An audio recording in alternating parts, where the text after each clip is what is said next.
it all just comes down to diversification. The problem is that a lot of traditional style portfolios are just not truly diversified. They look like that on a pie chart when it comes to their capital allocation, but not with their risk allocations.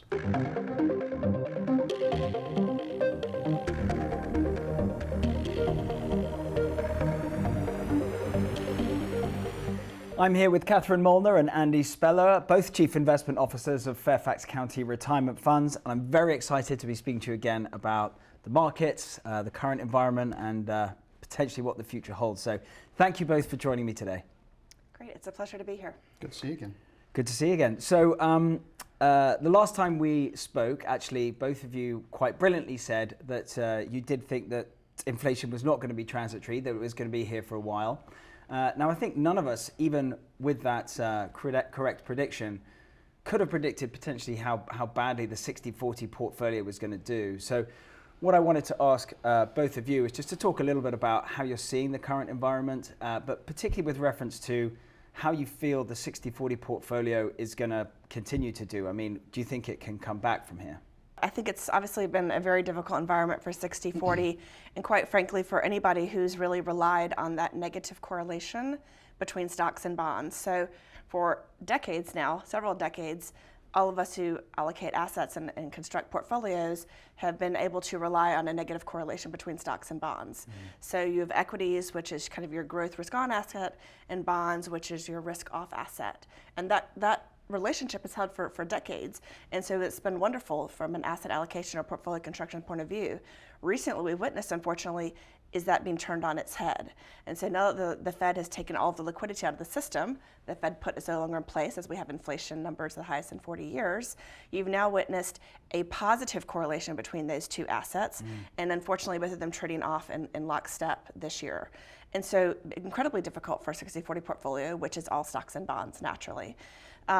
So our portfors, we like to think are very diversified, or probably more diversified maybe certainly than a 60-40, and maybe even than a lot of our peers. We've been taking steps in the last several years to put more inflation protection in our portfolios, and Andy can speak to that as well. I mean, we've always been in a much better position than most people, just because we've taken this risk approach that incorporates inflation into the whole scheme. So in general, we have a lot more real asset exposure in all different shapes and forms. Commodities have obviously done extremely well, so that's been a fantastic balance to the losses in our bond portfolio, and I think we talked about that last time we chatted. And the other things that have worked that's a little, so we have always had and liked trend followers and global macro funds, and those have all done extremely well during this. So for the fiscal year to date, I think my hedge fund portfolio is up 15%. And we also hedge about 50% of our currency exposure. And so the dollar's done well in this environment too. So that's been a nice additional kicker. So in general, we've done quite well. So what do you mean exactly by the global trend assets? So trend followers. Yeah, sorry. So CTAs. Okay, right. And so they can sort of play both ends, right? So they can be long a trend or short a trend.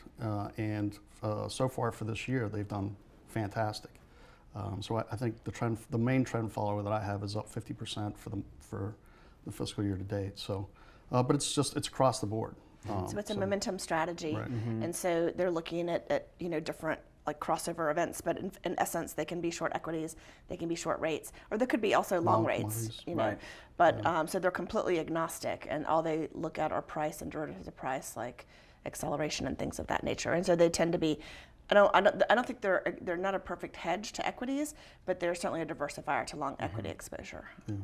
So I mean, we're actually positive for the fiscal year to date, which will end June 30, which versus a 60-40 portfolio, which I think is down around 10%. Yeah.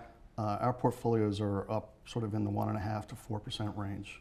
Well, that's fantastic. Through May, Congratulations. which has really been buoyed by some of these other asset classes. So, which just generally people don't have, right? And so.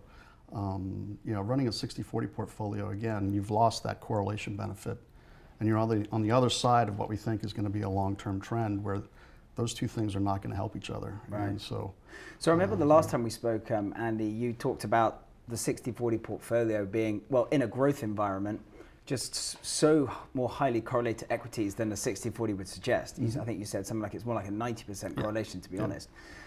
What do those people do now? If you have your money in a 60-40 portfolio, do you sit there and try and ride this out, or do you think it's going to kind of be a poor performer for a while? I think you're going to be a poor performer for a while. I mean, I still think there's time and there's still a little bit of room to put some commodities in the portfolio. Right.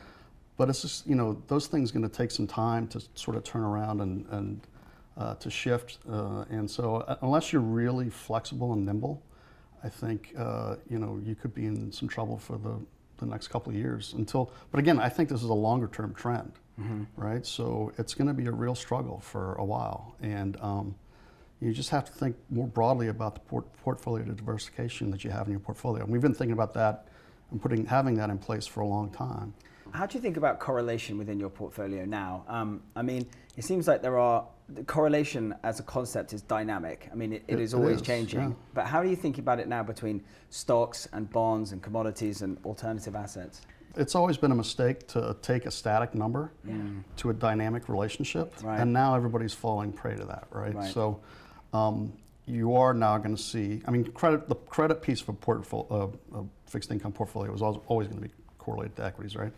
But that nominal rate piece now is very correlated as well. And you need things like tips, you need things like commodities, gold, and any other sort of thing that you think can be a hedge to those environments that generally people have not owned at all.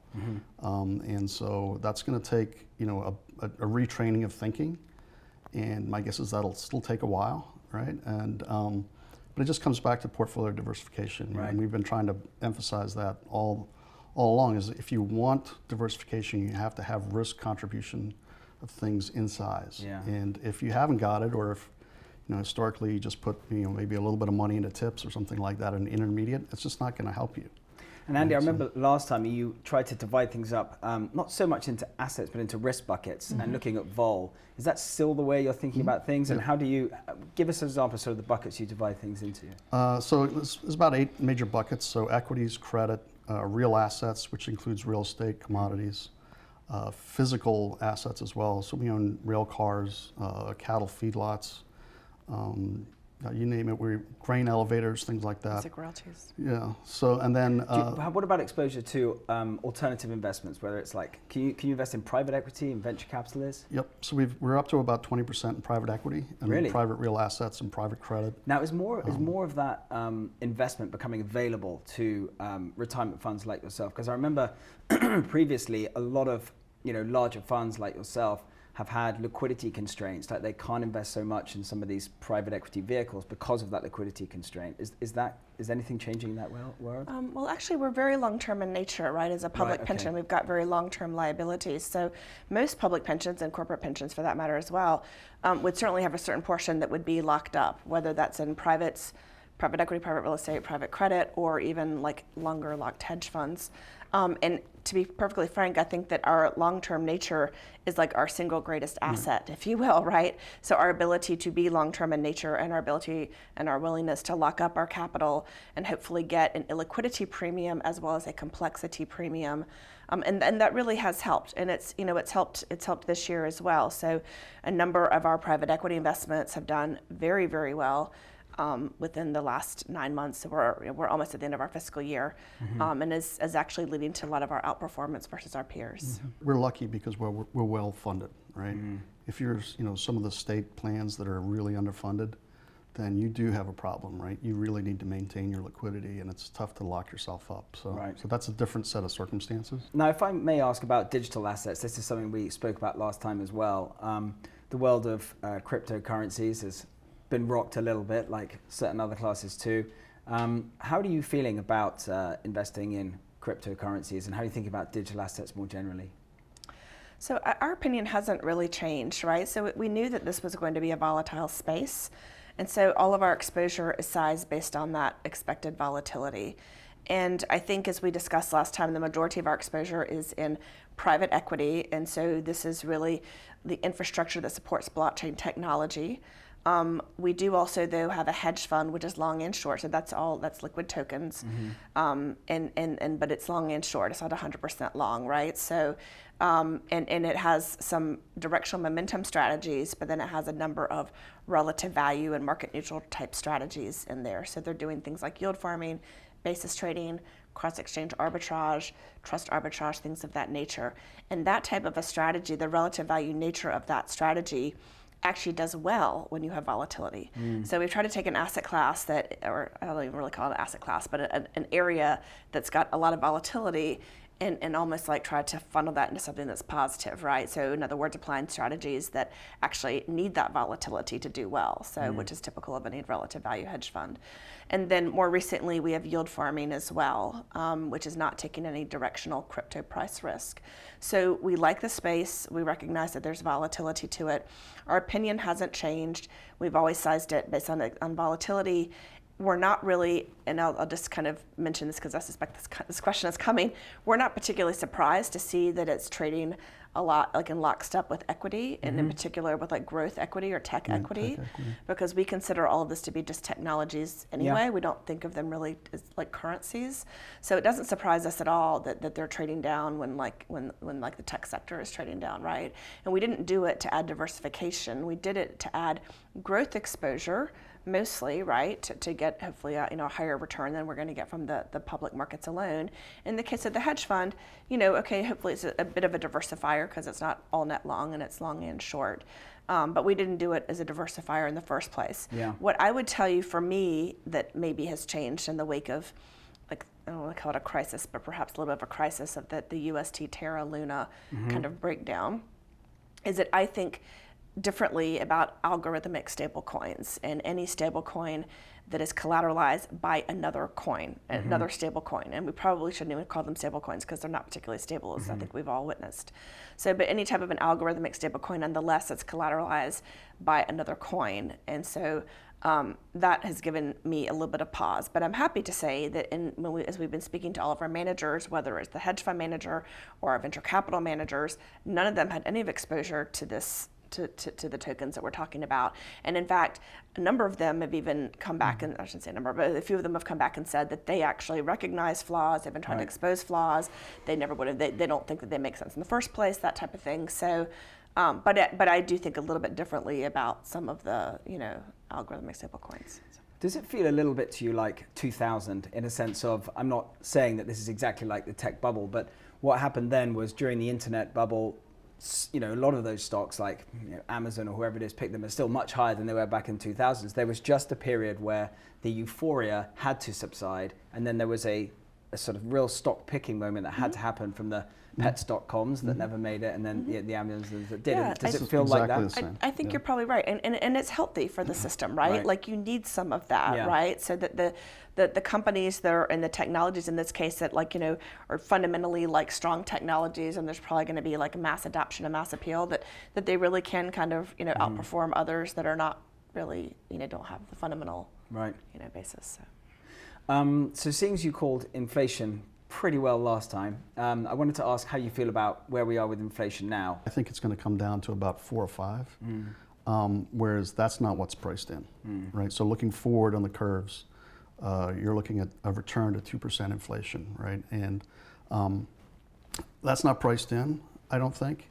And is there also a question about how effective the central banks can be? Because, well, they're in a conundrum, right? They're in a box. So if they want to control the inflation, they've got to raise rates. People are already struggling from a real economic standpoint to keep up as it is. So that's only going to increase the pain on that side. So they've got to try and figure out, was it a Sophie's choice, right? They got to try and figure out, do they want to stop inflation or do they want to help the average person? So it's going to be interesting to see sort of how it falls out. There is actually some scenarios where if you get a real slowdown in spending from individuals, right, that you could see inflation drop and you could see actually a bit of a deflationary sort of scenario, right?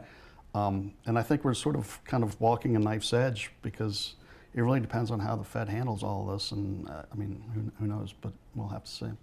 I mean, I've heard others say that the wrong way of talking about inflation is the consumer price index, and the right way to talk about it is the consumer pain index. Right. It's basically, you've got to see who's out there really like suffering. And I read this extraordinary statistic last week. I don't know if it's exactly true, but they said those American families on an income of $250,000 a year are living paycheck to paycheck, which is just really caught my eye. I mean, it's not saying that they're having a rough ride, it's just they are just spending everything they have for that sort of maintain that quality of life. I mean, look across the board, food, housing, I mean, everything, right? Gasoline.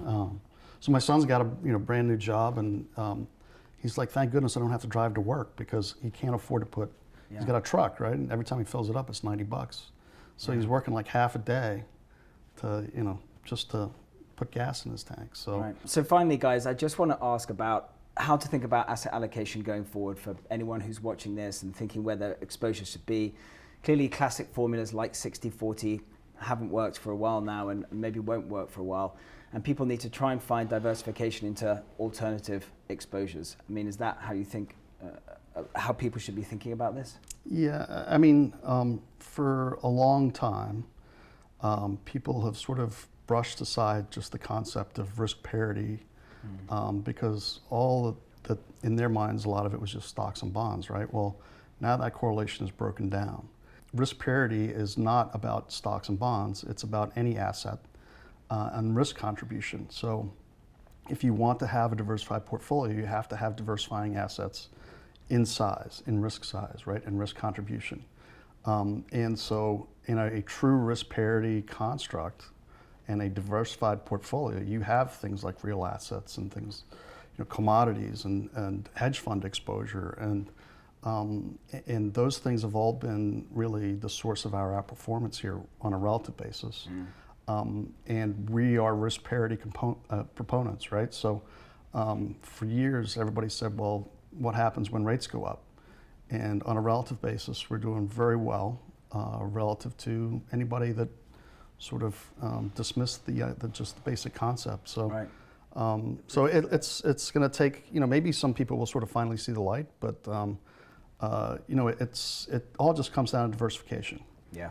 And the problem is that a lot of traditional style portfolios are just not truly diversified, right? Yeah. They look like that on a pie chart when it comes to their capital allocation, but not with their risk allocations. Yeah. And that's where we've differentiated ourselves for a long time. It always worked on the way up, because we would not necessarily, if everybody else was up 25, we'd be up 20. But if everybody else was down 10, we'd be down 5, right? Well, now everybody's down, 10, and we're up 5.